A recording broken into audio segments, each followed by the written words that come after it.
Alright, so next up, QTc Prolongation. Quick definition: normal less than 460 millisecond. In female, higher cutoff 460, 480, and in males 450, 460. And this is measured from the beginning of the QRS to the end of the T wave. Assessment for QT interval with underlying bundle branch blocks can be calculated using online calculators like the Mayo calculator, and is obtained by subtracting the QT minus QRS minus 120. Congenital long QT syndrome most of the time is asymptomatic, can be often discovered on incidental ECG. It can present with pre-syncope, syncope, hemodynamic compromise, and of course sudden cardiac death.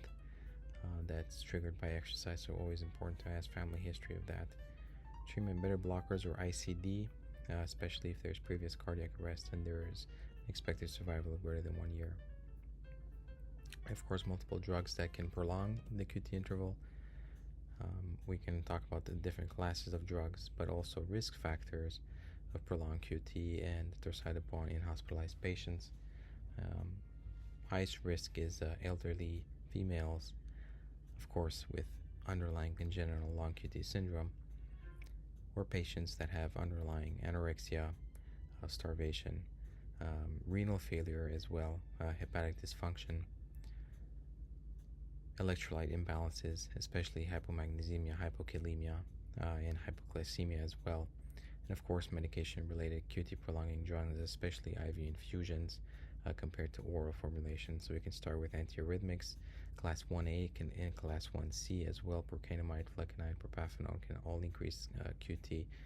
Sotalol and amiodarone, these ones increase the most out of all the antiarrhythmics, and dofetilide as well, all of those in that class with the amiodarone.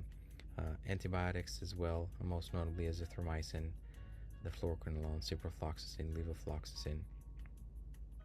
Antipsychotics, of course, haloperidol IV prolongs the QT the most, but also the second generation antipsychotics as well, quetiapine, risperidone, olanzapine. Antidepressants as well, especially concomitant use, fluoxetine, sertraline, citalopram, and antiemetics, ondansetron, IV more than oral, as I said previously, but metoclopramide can also increase. And of course, patients on methadone therapy also increase QT prolongation. So next up, we're going to be talking about the management and monitoring for QT prolongation in hospitalized patients.